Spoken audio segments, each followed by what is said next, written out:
ഒരു വർഷം ഞാൻ എൻ്റെ 2 നോൺ സ്റ്റിക്ക് പാത്രങ്ങൾ യൂസ് ചെയ്യാതെ വെച്ചപ്പോഴുള്ള അവസ്ഥ കണ്ടോ? തീരെ യൂസ് ചെയ്യാൻ പറ്റാത്ത അവസ്ഥയായിട്ടോ. നശിച്ചു പോയി രണ്ടും. ഈ ഒരു പാത്രത്തിൽ ഞാൻ എന്തോ ഇട്ട് വെച്ചിട്ടുണ്ടായിരുന്നു. തിരിച്ച് വന്നപ്പോഴാണ് കണ്ടത്.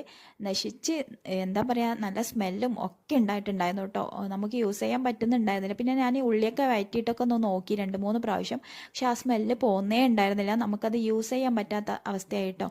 ഈ ഒരു പാത്രം കണ്ടോ, ഇത് കുറച്ച് വലുതാണ്. അതുകൊണ്ട് ഞാൻ യൂസ് ചെയ്യാതെ പുതിയത് അങ്ങനെ തന്നെ വെച്ചതാണ് കേട്ടോ. ഒട്ടും യൂസ് ചെയ്തിട്ടില്ല. പക്ഷേ ഈ ഒരു പാത്രം ഫുള്ളായിട്ട് നശിച്ചു പോയി. ഇതെന്താ ഇങ്ങനെ സംഭവിച്ചതെന്ന് എനിക്കൊന്നും അറിയില്ല കേട്ടോ. ഞാൻ എടുത്ത് വെച്ചതിൻ്റെ എന്തെങ്കിലും കുഴപ്പമാണോ ഒന്നും അറിയില്ല.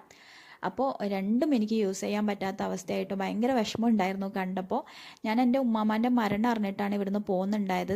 അപ്പോൾ എനിക്ക് അതൊന്നും നോക്കാൻ പറ്റുന്ന ഒരു സിറ്റുവേഷൻ അല്ലായിരുന്നു. തിരിച്ച് വന്നപ്പോഴേക്കാണ് ഈ അവസ്ഥ കണ്ടിട്ടോ. ഞാൻ എന്താ ആ പാത്രത്തിൽ ഇട്ട് വെച്ചതെന്നുള്ളത് പോലും ഇപ്പം എനിക്ക് ഓർമ്മയില്ല സത്യം പറഞ്ഞാൽ. അത് കുറേ ആലോചിച്ച് നോക്കി എന്താണെന്നുള്ളത്. നിങ്ങൾക്ക് ആർക്കെങ്കിലും ഇങ്ങനെ അനുഭവം ഉണ്ടായിട്ടുണ്ടോ? പറയണേ കേട്ടോ.